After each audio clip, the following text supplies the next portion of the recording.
कृपा शंकर भी फर्जी है, उसके पास भी ऐसा कोई सर्टिफिकेट नहीं है। 21 नवंबर को कृपा शंकर भगत जी काला दिवस घोषित कर रहे हैं। 20 नवंबर को ये पोस्टर लगाया गया और इतने दिन तक लगे रहने का कारण क्या है? दो समुदाय के बीच में ये पोस्टर द्वेष फैला रहा था, तो वहाँ पे तो जिला है, वहाँ पे कलेक्टर है, एसपी है, नगर पालिका है, तत्काल उस पोस्टर को निकाल देना चाहिए। पर नहीं निकालने के पीछे आपको क्या लगता है? जसपुर रियासत में कोई भी ईसाई धर्मगुरु प्रवेश नहीं कर सकता था। जल जंगल जमीन, क्योंकि आदिवासी जो है वो जमीन से जुड़ा हुआ है और उनकी जीविका का मुख्य जो आधार है वो जमीन है। यहाँ के लोग स्वेच्छा से ही उनके पास जाके ईसाई धर्म को स्वीकार करने के लिए निवेदन किया। कानून बनने से पहले ही ईसाई धर्म स्वीकार कर चुके थे कि पच्चा परियानो नमन हरो गोलर बेलर बंदरा बेसे नना लगियर एकातरती धर्म बिल्ली बीड़ी ले खारक वर्चा ऊहा राजी बिल्ली मंजा, ऐसा हमारे पुरखे लोग गाते थे। तो आप इस गाना से समझ सकते हैं कि हमारे लोगों के साथ कितना अन्याय हो रहा था, कि कितना उनका शोषण अत्याचार उनके साथ हुआ। जय यीशु। जय यीशु। आज हमारे बीच में व्यक्तित्व के धनी, बहुत ही मिलनसार और सभी जाति धर्म के व्यक्तियों से बहुत ही अच्छा संबंध रखने वाले और सभी जाति धर्म को बहुत अच्छे से समझने वाले ऐसे व्यक्ति हमारे बीच में उपस्थित हैं। और उनका एक अच्छा नेचर ये है कि सभी के साथ बहुत ही जल्दी ही घुल मिल जाते हैं और सभी लोगों के साथ उठना बैठना उनका है और कई अहम सामाजिक पदों में रह चुके हैं और अपना सेवा लंबे समय से देते आ रहे हैं और अभी भी अपनी सेवा दे रहे हैं। ऐसे महान व्यक्ति का मैं आपसे परिचय करना चाहूँगा। तो हमारे साथ में है, आज बात करने के लिए उपस्थित हैं डॉक्टर पीसी कुजूर जी। तो सर जी, आपका हमारे यूट्यूब चैनल में स्वागत है। धन्यवाद।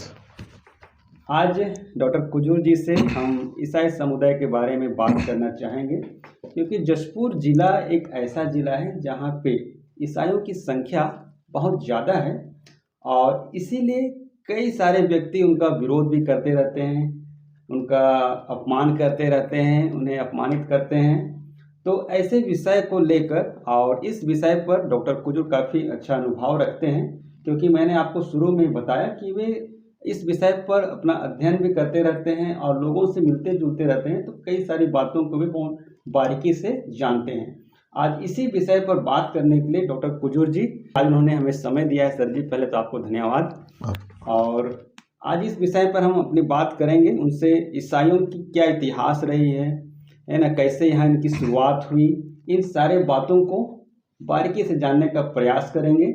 और कई सारे विवाद जो अभी कुछ समय में जशपुर जिला में काफ़ी उठे हैं, उन विषयों पर भी बात करेंगे। तो सर जी, सबसे पहले मैं आपसे ये जानना चाहूँगा कि जशपुर जिला ही, छत्तीसगढ़ का जशपुर जिला में ही उरांव आदिवासी ही ईसाई धर्म को क्यों स्वीकार किया? मतलब क्या ऐसे कारण रहे कि उरांव समुदाय ही ईसाई धर्म को स्वीकार किए हैं? इसके लिए हमको थोड़ा इतिहास में जाना पड़ेगा। आप जहाँ तक जशपुर में ईसाई धर्म के इतिहास के बारे में अपन बात करेंगे, तो इसकी शुरुआत 1889-90 के आसपास से ही शुरू हो गया था। और चूँकि उस समय देश अंग्रेज लोगों के अधीन था, लेकिन जो जशपुर रियासत है ये एक स्वशासी स्वायत्त सत्ता था। यहाँ पे राजा ही, यहाँ का जो जशपुर रियासत का राजा था वही यहाँ का शासन देखता था। और उस जमाने में चूँकि राजतंत्र था और यहाँ जैसे आपने कहा कि यहाँ उरांव जनजाति के लोग रहते हैं और उन्होंने ईसाई धर्म को स्वीकार किया। और इसके पीछे जो कारण है वो सबसे बड़ा कारण है जल जंगल जमीन, क्योंकि आदिवासी जो है वो जमीन से जुड़ा हुआ है और उनकी जीविका का मुख्य जो आधार है वो जमीन है। तो इसमें प्रमुख कारण जमीन है। मैं इसलिए ऐसा बोल रहा हूँ क्योंकि जब राजतंत्र था तो हमारे लोगों की जमीन वहाँ उस समय के जमींदार लोग या ठेकेदार लोग उनसे छीन लिया कर और उनके साथ भेदभाव, अन्याय, दमन, शोषण। और जमाने में एक बेट बेगारी प्रथा थी राजवाड़ा में, तो बेट बेगारी से भी वो लोग बहुत त्रस्त थे। तो एक तरीके से आप देखेंगे तो उरांव समुदाय उस समय बहुत दयनीय स्थिति में था। उनको एक तरीके से कहेंगे कि वो एक गहरी अंधेरी सुरंग में रहने के समान उन लोग उनका जीवन। तो उससे मुक्ति पाने के लिए वो लोग लालायित थे। और जब उन्होंने पड़ोसी जो था अंग्रेज जो शासन, अपने जो वर्तमान झारखंड, इसमें ये अंग्रेज लोगों का पूर्ण शासन पहले से ही था और उधर के लोग जो पहले ईसाई धर्म को स्वीकार किए और जब यहाँ के लोगों ने सुना उसको कि वहाँ हमारे समुदाय के लोग ईसाई धर्म को स्वीकार किए और उस वजह से उनको जमींदारों के शोषण, अत्याचार, बेट बेगारी और जो जल जंगल जमीन वाली जो समस्याएं थी उनसे उनको छुटकारा मिला, तो इस वजह से यहाँ के लोग स्वेच्छा से पैदल चलकर रांची जाते थे और वहाँ जो फादर लिवंस थे उससे मिलते थे और उनसे उन लोग आग्रह करते थे कि आप हमारे जसपुर रियासत में आइए और वहाँ हमारे लोग ईसाई धर्म स्वीकार करने के लिए स्वेच्छा से तैयार हैं, ऐसा उस समय किए।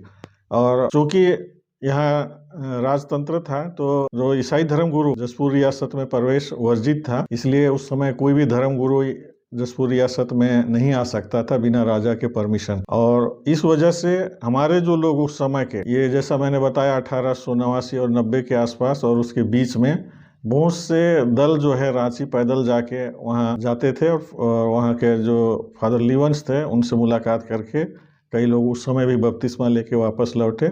और उनके साथ भी जब वो लोग रियासत में आए, जब पता चला तो उनके साथ राजा के आदमी लोगों ने बहुत ही उनको सताया, उनको सतावट बहुत थी, फिर भी उन्होंने अपने विश्वास पे अडिग रहा और धर्म जो है वहाँ से धीरे धीरे और लोग और क्षेत्र में भी आगे बढ़ा। और इसके पीछे प्रमुख कारण जो उरांव लोगों का बनने के पीछे कारण, जैसे मैंने बताया कि ये उनके जल जंगल जमीन और उनके जो दमन और शोषण अत्याचार से परेशान होकर उन्होंने ये धर्म को उन्होंने स्वीकार किया। और आप जब अभी देखते हैं तो आप पाते हैं कि भाई जो अंधेरा था उनके बीच में एक तरीके से इस धर्म में आने की वजह से उनके जीवन में बहुत परिवर्तन आया। और एक तरीके से हमारे पुरखे लोग पहले गाते थे कि पच्चा परियानो नमन हरो गोलर बेलर बंदरा बेसे नना लगिया का तरती धर्म बिल्ली बीड़ी ले खारक वर्चा उहा राजी बिल्ली मंजा, ऐसा हमारे पुरखे लोग गाते थे। तो आप इस गाना से समझ सकते हैं कि हमारे लोगों के साथ कितना अन्याय हो रहा था, उनके कितना उनका शोषण अत्याचार उनके साथ हुआ। सर जी, आपने यहाँ पे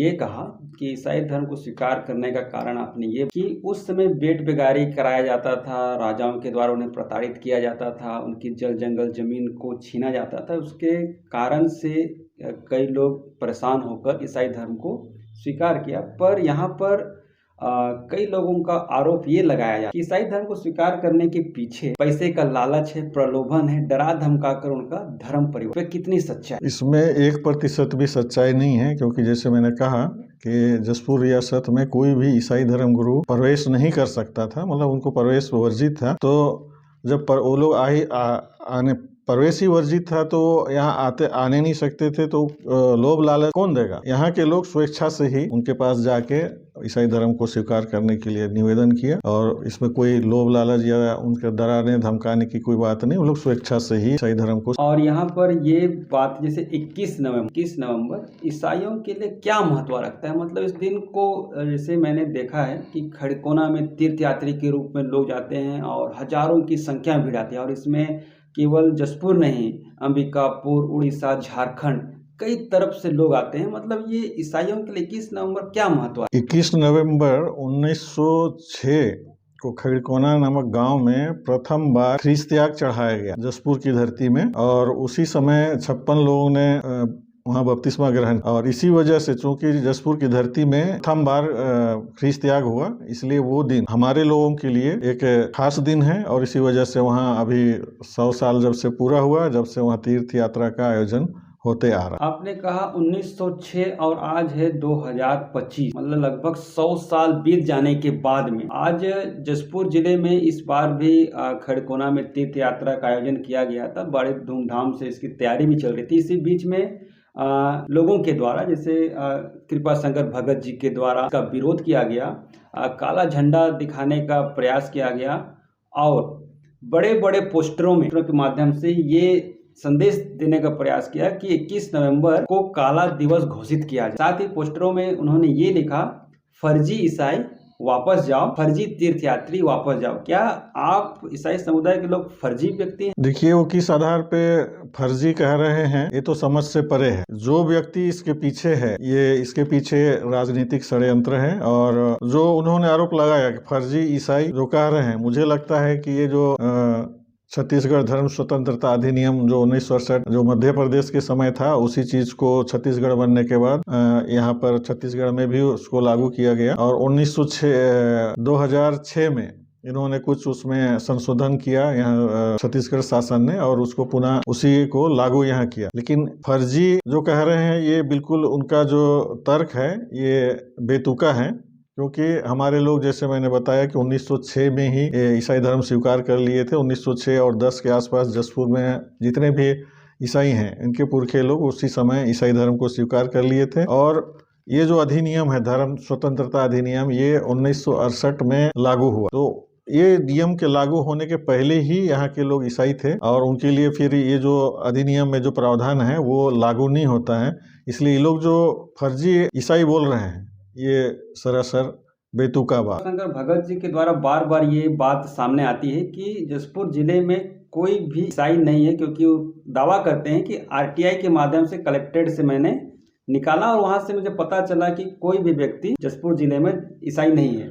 और वे बार बार ये कहते हैं कि जो ईसाई अभी धर्म स्वीकार किए हैं वे फर्जी हैं, क्योंकि वे 1968 का जो अधिनियम है उसको पालन नहीं किए हैं। और उनका ये कहना है उसका पालन करिए और ईसाई धर्म स्वीकार करिए, उससे मुझे कोई आपत्ति नहीं। देखिए, जैसे मैंने कहा कि भाई हमारे लोग इस अधिनियम के बनने के पहले से ही ईसाई थे, या कहें आप देश के स्वतंत्र होने के पहले से ही ईसाई थे। तो जो उसको इस तरीके से भी आप समझ सकते हैं कि जो ईसाई माता पिता से जो बच्चे पैदा हुए वो स्वाभाविक रूप से ईसाई ही होंगे। तो अभी कितनी पीढ़ी हो गई के पहले से ही, 1968 के पहले, तो उनको फर्जी कहना और आरटीआई के द्वारा वहाँ से निकलवाएंगे तो वो मिलेगा नहीं, क्योंकि ये स्वतंत्रता के पहले से ही थे।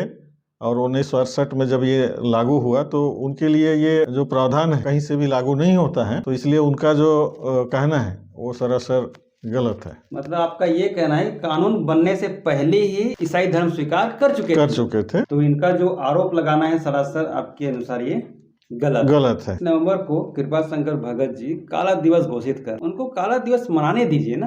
आपको क्या दिक्कत है भाई? वो काला दिवस मनाए, पीला दिवस मनाए, नीला दिवस मनाए, उससे आपको कोई आपत्ति नहीं होना चाहिए। पर भाई उनका लोकतांत्रिक वो बनाए, उसमें आपको क्या दिक्कत हो रहा है ईसाई समुदाय को? देखिए, भारत एक लोकतंत्र देश है और यहाँ किसी को भी अपनी मांग रखना या अपने विचार रखने के लिए सब लोग स्वतंत्र हैं। जिस तरीके से वो ये मांग कर रहा है कि काला दिवस घोषित किया जाए, तो ये उसकी अपनी वो है, उसमें हम लोगों को ऐसा कुछ वो नहीं है। लेकिन जहाँ तक लोकतंत्र की बात है तो हमेशा जो संविधान में प्रावधान है उसी अनुसार देश चलता है। तो एक तरीके से कहा जाए तो इनकी जो मांगे हैं ये गैर संवैधानिक है।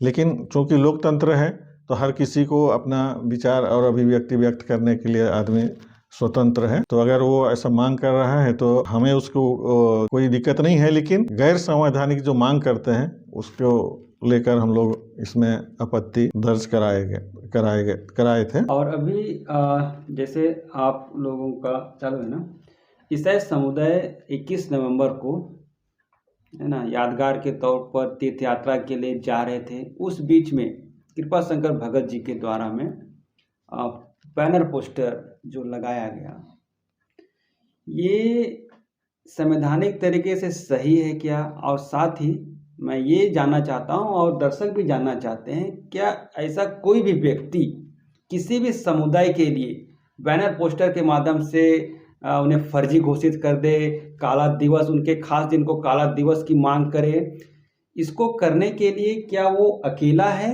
अपने दम पे कर रहा है, या फिर क्या लगता है आपको, क्या उनके पीछे कोई टीम है जो उसको सहयोग कर रही है? और दूसरी बात, ऐसा पोस्टर लगाने के लिए क्या नगर पालिका उन्हें परमिशन दी होगी? नहीं, जहाँ तक मुझे लगता है कि नगर पालिका से परमिशन नहीं दिया होगा, क्योंकि जैसे आपने भी कहा कि इस तरीके से जो किसी समुदाय या किसी धर्म के प्रति ऐसा बैनर पोस्टर लगाना अच्छा नहीं है। इससे जो हमारा आपसी सद्भावना है, भाईचारा है, उसको बिगाड़ने का खतरा बना रहता है। तो मुझे नहीं लगता है कि नगर पालिका उसको अनुमति दिया रहा होगा। अगर नगर पालिका अनुमति दिया है तो वो भी इस षड्यंत्र में बराबर का भागीदार है। इसलिए एक तरीके से ये कहा जाए कि वो जो लगाने वाले हैं पोस्टर, उनके साथ नगर पालिका का भी सहयोग है, ऐसा कह सकते हैं। या उनको अगर ये गैर संवैधानिक है तो ये भी नगर पालिका भी जो है कानूनी प्रक्रिया अगर होता है जैसा कि हम लोग मांग किए हैं तो वो भी उसमें सह आरोपी में आ सकता है। क्योंकि 21 नवंबर से पहले 20 नवंबर को ये पोस्टर लगाया गया और वो अभी तक आज 29-30 तारीख तक वो पोस्टर लगा रहा है ना। इतने दिन तक लगे रहने का कारण क्या है? जब दो समुदाय के बीच में ये पोस्टर द्वेष फैला रहा था तो वहाँ पे तो जिला है, वहाँ पे कलेक्टर हैं, एसपी हैं, नगर पालिका है, तत्काल उस पोस्टर को निकाल देना चाहिए। पर नहीं निकालने के पीछे आपको क्या लगता है? इसके पीछे तो कहा जाए तो यही मैं बोलूँगा, सैयां भय कोतवाल तो डर काहे का। तो मेरे कहने का मतलब है, एक तो राजनीतिक षड्यंत्र है और इस व्यक्ति के पीछे राजनीतिक लोग पीछे से उसको सहयोग कर रहे हैं। और जो पोस्टर नहीं हटाने के पीछे, हम लोगों ने तो आवेदन दे दिया था कि भाई ये पोस्टर को हटाया जाए क्योंकि ये असंवैधानिक है, लेकिन शासन प्रशासन उस ओर ध्यान नहीं दिया और अभी तक वो लगा हुआ। तो हम दोबारा भी यहाँ जिले के पुलिस अधिकारी को आवेदन दिए हैं कि भाई अभी तक कार्यवाही क्यों नहीं हुई है। और चूंकि पुलिस का जहाँ तक देखा जाए या शासन प्रशासन का जो है ना दायित्व जनता के प्रति होता है, किसी नेता के प्रति नहीं, किसी राजनीतिक पार्टी के प्रति नहीं होना चाहिए। उसकी जो जिम्मेदारी है वो जनता के प्रति होना चाहिए। तो उनको इसमें वास्तव में अपने वो दिखाना चाहिए था, संवेदनाएं दिखाना चाहिए था, लेकिन वो चीज़ यहाँ जसपुर में वो नहीं हुआ। और इसके पीछे मुझे वही लगता है कि जैसे मैंने कहा कि सैयां भय कोतवाल तो डर काहे का, इसके पीछे जरूर राजनीतिक सपोर्ट उसको मिला। कृपा शंकर भगत जी के द्वारा बार बार ये सुनने को आता है, कहते हैं वो, जब आप ईसाई धर्म को स्वीकार कर लिए हैं तो ईसाई धर्म में ही बने रहिए ना। अगर आप ईसाई धर्म में बने तो उनको कोई आपत्ति नहीं है, लेकिन उनका कहना है कि आप करम पूजा भी करते हैं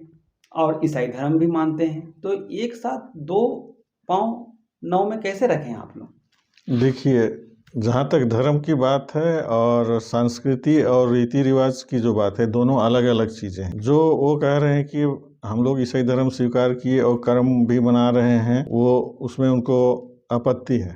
लेकिन आपको मैं एक उदाहरण देना चाहूँगा। इंडोनेशिया नामक देश जो है, वहाँ के किसी समय में वो सभी हिंदू थे, आज वहाँ सब लोग मुस्लिम हैं। लेकिन आप वहाँ देखेंगे तो उनका नाम अभी भी संस्कृत में मिलेगा आपको। और वहाँ आप लोगों ने सुना होगा कि वो लोग रामलीला का भी मंचन करते हैं, महाभारत का भी मंचन वो लोग करते हैं। तो उनको तो आप लोग उनको बोलते हैं कि वो लोग अपना संस्कृति को बचाए रखे हैं, और उनके आप लोग वाहवाही करते हैं कि वो मुसलमान बन गए लेकिन अपना संस्कृति को नहीं छोड़े हैं, अपना रीति रिवाज को नहीं छोड़े हैं, तो उनकी वाहवाही करते हैं। और अगर यहाँ हम लोग अपना रीति रिवाज को अगर मान रहे हैं तो उनको आपत्ति है। तो ये तो दोहरी नीति अपनाने टाइप का बात है। आप किसी और के लिए कुछ और कह रहे हैं, हमारे लिए कुछ और कर रहे हैं। जहाँ तक हमारे लोग ईसाई जरूर बन गए हैं, लेकिन अपने जो पुराने रीति रिवाज, तो इसका कहना जो है कि विदेशी धर्म का कोई सीमा नहीं रहता है, ये सार्वभौमिक रहती है। और ये इसलिए उनका जो कहना है कि भाई विदेशी है, ऐसा कोई औचित्य नहीं है। और इसी में आगे कृपा शंकर ये भी कहते हैं कि जिस व्यक्ति का धर्मांतरण कराते हैं उनसे वो अलग नहीं है। सबसे पहले हम लोग आदिवासी हैं, उसके बाद में हम लोग ईसाई हैं। तो हमारे आदिवासी रीति रिवाज जितने भी हैं अभी भी पालन होता, चाहे उसको आप देखेंगे तो जन्म से लेके विवाह और मृत्यु तक बहुत सारी चीज़ों को जो हमारे ईसाई धर्म के मान्यताओं के बिल्कुल विपरीत नहीं है, वो अभी भी हम लोग उसको पालन करते हैं। अगर आप मैं उदाहरण देना चाहूँगा तो जैसे जन्म के बाद छठी होता है, तो हमारे लोग छठी भी करते हैं। और कुछ लोग इसमें कहते हैं कि आप लोग चर्च में बपतिस्मा कराते हैं। ज़रूर, चूँकि ईसाई हैं इसलिए चर्च में बपतिस्मा होता है, लेकिन घर आने के बाद बाकायदा बच्चे का मुंडन होता है, उसका पितर खोजा जाता है और छठी घर में मनाया जाता है। और ये छठी मनाना ये आदिवासी रीति रिवाज है, ना कि वो क्रिश्चियन रीति रिवाज है। उसी तरीके से शादी ब्याह में आप देखेंगे तो जो शादी की बात शुरू होती है, मतलब डगर बात, डंडा खेलना, डंडा किरताना, कोहा पाही, सन्नी पाही से लेके मड़वा गाड़ना, ये सब कुछ आदिवासी रीति रिवाज, ये क्रिश्चियन रीति रिवाज नहीं है। तो उनका जो आरोप है कि हम लोग अपने रीति रिवाज को छोड़ दिए हैं, ये बिल्कुल निराधार है। और धर्म की बात है तो धर्म अपनी जगह में है, संस्कृति रीति रिवाज वो एक अलग मामला। तो मतलब ये आरोप लगाना, जैसे आपने कहा कि हम तो जो भी रीति रिवाज, सारे रीति रिवाज को मान रहे हैं, है ना। तो इनका जो बाबा आरोप लगाते हैं, जैसे रूढ़ी प्रथा नहीं मानना, पर आप तो सारे चीज़ों को गिना दिए जन्म से लेकर मृत्यु तक, तो ये जो बार-बार जो बयान देते हैं, इस बयान के पीछे क्या लगता है आपको? मतलब क्या षड्यंत्र होगा या फिर कोई सोची-समझी साजिश है क्या कि लोगों को आपस में बाँटा जाए या फिर क्या हो सकता है इसका कारण? देखिए, ये जो बयानबाजी करते हैं, इसके पीछे वास्तव में साजिश है और उस साजिश को जो बयानबाजी करता है वो भी समझ नहीं पा रहा है और उससे बृहद आदिवासी समाज को नुकसान है, ना केवल हम लोगों को है बल्कि उनको स्वयं को भी नुकसान होगा। क्योंकि जब वो आरोप हमारे ऊपर लगा रहे हैं तो वही आरोप उनके ऊपर भी लगता है, क्योंकि वो लोग भी बहुत सारे जो प्रथा हैं, रीति रिवाज हैं, उसको वो लोग भी छोड़ दिए हैं। तो इसलिए इसके पीछे वास्तव में षड्यंत्र है और कोई चीज़ों को अगर कोई झूठ को आप 100 बार बोलेंगे यही सही है तो कालांतर में वो सही हो जाता है। वही सोच के ये लोग बार बार जो है ना इस चीज़ को लोग दोहराते रहते हैं। और अभी एक इंटरव्यू में उन्होंने बहुत बड़ी बात कही और ये ईसाई समुदाय के ऊपर बहुत ही गंभीर आरोप लगाया है। उनका कहना है कि आप लोग धर्मांतरित करते हैं, एक व्यक्ति के धर्मांतरित करते हैं और 1000 दुश्मन पैदा करते हैं। उनका ये भी कहना है कि ये धर्मांतरण नहीं, ये राष्ट्रांतरण की ओर एक कदम है। तो क्या आप लोग ईसाई धर्म में धर्मांतरित कराकर अलग राष्ट्र मांगने का भी सोच रखते हैं क्या? जी नहीं, ऐसा कभी ना मांग उठा है और ना ऐसा कोई सोच है। इनका जो आरोप है एक्चुअल में लोगों के बीच में वो भय पैदा करना चाहते हैं और लोगों को ध्रुवीकरण करने की ये एक तरीका है, राजनीतिक ध्रुवीकरण करने के लिए इस तरीके से कहते हैं। और कभी भी ऐसा नहीं देखा गया है कि जो ईसाई बन गए हैं वो अलग देश की मांग कर रहे हैं, ऐसा कभी ऐसा देखने को नहीं आया है। और जैसा कि ये आप हम लोग आदिवासी हैं तो हम लोग तो यहाँ के मूल हैं, आदिकालीन से रहने वाले हैं, तो हम तो इसी देश के हैं, तो अलग देश मांग करने की कोई बात नहीं है, ना कोई मंशा है। कभी इस तरीके से मांग कभी उठी भी नहीं है। आप कह रहे हैं हम यहीं से पैदा हुए हैं और कृपा शंकर कहते हैं आपको विदेशी हैं। नहीं, कृपा शंकर का कहना विदेशी मतलब वो धर्म को लेके विदेशी धर्म कहता है। तो मैं स्पष्ट करना चाहूँगा कि धर्म जो है ना उसकी कोई सीमा नहीं होती है। धर्म सार्वभौमिक होता है और अगर धर्म की सीमा रहती तो आज इसे विश्व में इतने सारे देश नहीं होते। मुस्लिम लोगों का एक देश होता, ईसाई लोगों का एक देश होता, लेकिन ऐसा नहीं है क्योंकि ये सार्वभौमिक है और उसकी कोई सीमा नहीं रहती है। इसलिए देशी और विदेशी जो कहते हैं ये धर्म को लेकर, हाँ, धर्म को लेकर, तो धर्म को लेकर विदेशी बोल रहे हैं। ज़रूर इसकी उत्पत्ति जो है हालांकि एशिया में ही हुआ, इजराइल जो है एशिया में आता है। और अब बहुत सारी चीज़ों को आप देखेंगे, जैसे हम लोगों को विदेशी बोल रहे हैं ना, तो आप देखेंगे तो आर्य लोग भी जो है ना वो यहाँ के मूल बसिंदे नहीं हैं। वो जिसको यूरेशिया कहते हैं, जो वर्तमान में ईरान वाला एरिया है, वहाँ से वो लोग आए थे। और जो जिसको अभी हिंदू धर्म कहते हैं या सनातन धर्म कहते हैं, इसका जो आया है ये वो वहाँ से आया है। तो आप जो वो लोग आए वो भी तो विदेशी हैं।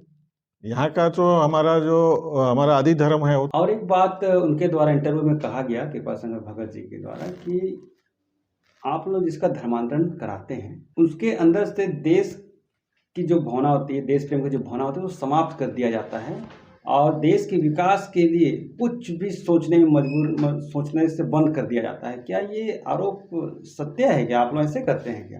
देखिए, ये आरोप सरासर बेबुनियाद है। किसी को भी देश के प्रति या देश हित से छोड़ के कोई और बात नहीं सिखाई जाती। हमारे लोगों का देश के विकास में बहुत बड़ा योगदान है, क्योंकि आप शिक्षा के क्षेत्र में देखेंगे या स्वास्थ्य के क्षेत्र में देखेंगे तो हमारे समाज का योगदान बहुत बड़ा है। और जहाँ तक इनका आरोप है कि उनको राष्ट्र के विपरीत हम लोग शिक्षा देते हैं, ऐसी बात नहीं है। इनका जो आरोप है ये निराधार। आप कह रहे हैं कि देश के लिए हमारा काफ़ी योगदान है और कृपा शंकर भगत जी कहते हैं कि ये सारे फर्जी हैं। जो विधायक बने हैं, सांसद बने हैं, वो फर्जी हैं। चपरासी से लेकर कलेक्टर तक जो भी बने हैं ईसाई समुदाय से, वो सारे फर्जी हैं। और आप यहाँ पे कह रहे हैं कि ईसाइयों का बहुत बड़ा योगदान है देश सेवा में। तो ये तो स्पष्ट करते हैं कि सारे के सारे फर्जी हैं। देखिए, जो फर्जी बोलने का जो आधार था उसको मैंने बताया, तो उस हिसाब से कृपा शंकर भी फर्जी है, क्योंकि वो अपने आप को हिंदू कहता है, हिंदू धर्म मानने वाला कहता है। तो उसके पास भी ऐसा कोई सर्टिफिकेट नहीं है जो हमारे लिए आरोप लगा रहा है उसके लिए भी लागू होता है। वो स्वयं भी उस आधार पे वो खुद भी फर्जी है। तो उनका जो कहना है कि भाई हमारे लोग देश के खिलाफ जा रहे हैं, ऐसा कहीं वो बता दे, एक भी उदाहरण बता दे तो हम लोग मान जाएं।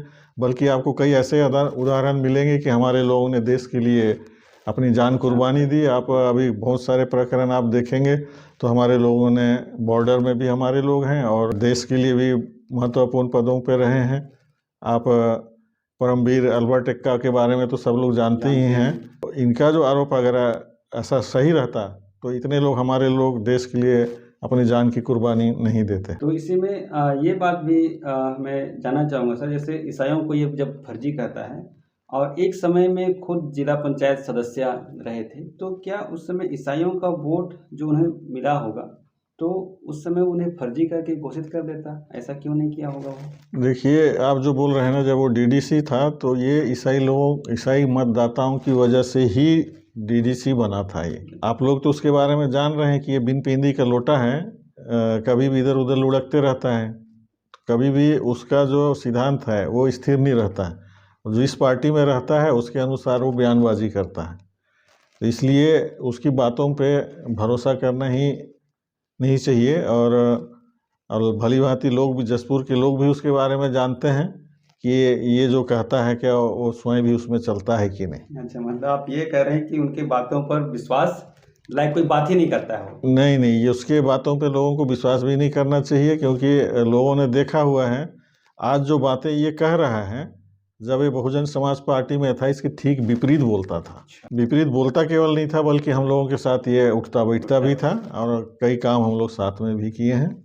तो इस आदमी का जो है ना कोई आधार नहीं है, ये लुढ़कते रहता है, आज इधर कल उधर, और जिधर उसको लगे तो उसको एक तरीके से कह सकते हैं कि उसकी राजनीतिक महत्वाकांक्षा जो है वो उसको ये सब करने के लिए बाध्य करता है। कृपा शंकर भगत जी के द्वारा बार बार ये बात भी सुनने में आता है कि ईसाई धर्म जो स्वीकार कर चुके हैं दोहरा लाभ लेते हैं। अल्पसंख्यक का भी लाभ ले रहे हैं, आदिवासी का भी लाभ ले रहे हैं। ऐसा क्यों कर रहे हैं? मतलब आप लोगों को लेना है तो एक का लाभ लीजिए ना, दोनों का लाभ लेने की क्या जरूरत है? देखिए, जहाँ तक ये लोग जो कह रहे हैं कि हम लोग दोहरा लाभ लेते हैं, तो ऐसा सरकार का कोई योजना नहीं है जो ईसाई लोगों के लिए अलग से चलाया जा रहा हो और अल्पसंख्यक लोगों के लिए अलग से। जहाँ तक इसमें जो लोग कहते हैं स्कूल वगैरह चलाने के लिए ज़रूर अल्पसंख्यक संस्थान के नाम से उनका वो रहता है, लेकिन उसमें सरकारी जो लाभ वाली बात है ऐसा कुछ नहीं है। उसमें कोई दोहरा लाभ नहीं ले रहे हैं और ना शासन की कोई ऐसी योजना है जिसमें ईसाई लोगों के लिए अलग से कोई योजना चला रहा हो, ऐसा नहीं है। मैं आपसे ये समझना चाहूँगा, जानना चाहूँगा, आपने तो पूरा बचपन से लेकर अभी तक जसपुर ज़िला में रहा है और मैंने आपके परिचय में ही कहा कि आपका संबंध सभी जाति धर्म के लोगों से, सबके साथ उठना बैठना बहुत अच्छा संबंध है, मेल मिलाप बहुत अच्छा है। तो आप जसपुर को कैसे देखते हैं, कैसे समझते हैं? और यहाँ सभी जाति धर्म के लोग हैं, उनका संबंध कैसा है? मतलब क्या तनावपूर्ण है, प्रेम है, या फिर कैसा है संबंध यहाँ के सभी लोगों का? देखिए, अपन जब देखते हैं, आप इतिहास में भी देखेंगे तो जसपुर केवल नहीं, किसी भी आदिवासी क्षेत्र में कभी भी एक आदिवासी समुदाय और दूसरा आदिवासी समुदाय के बीच कभी आपस में मनमुटाव हुआ हो या कभी उनके बीच में झगड़ा हुआ हो, ऐसा इतिहास में कहीं देखने को नहीं मिलता है। इसका मतलब ये है कि हम लोग हजारों सालों से यहाँ अलग अलग जाति समुदाय के लोग रहते हैं, लेकिन आपस में बहुत ही भाईचारे के साथ सद्भावनापूर्वक यहाँ पे रहते आए हैं। लेकिन वर्तमान में कुछ राजनीति के जो स्वार्थ के कारण कुछ लोग कुछ बातें ऐसे लाते हैं जिससे कि ये जो सद्भावना है, भाईचारा है, इसकी बिगड़ने की पूरी संभावना है। हालांकि मैं या जहाँ तक सोचता हूँ कि जब जनता क्या सही है और क्या गलत है, अगर इसको सही रूप में अगर जान जाएगी तो कभी ऐसा नौबत नहीं आएगा। और हम लोगों को हमेशा जो षड्यंत्रकारी लोग रहते हैं, जो आपस में लड़ाने का काम करते हैं, इनसे हमेशा बचने की आवश्यकता है। और उनको बचने की आवश्यकता केवल नहीं है बल्कि हमको सामने आके उनको मुंह तोड़ जवाब देना चाहिए। सर, आपने अपना बहुमूल्य समय दिया और अपने विचार को बहुत ही साफ तरीके से रखा है और दर्शक भी, मैं सोचता हूँ, इसे सुनकर ज्ञान प्राप्त करेंगे और ईसाइयों के प्रति जो नफरत फैलाई जा रही थी उन सारी बातों को आपने बहुत ही बारीकी से रखा है। इससे समाज में एक अच्छा संदेश जाएगा। तो आपको पुनः बहुत बहुत धन्यवाद सर जी। इसी तरह हमारे साथ जुड़े रहिएगा। धन्यवाद। धन्यवाद।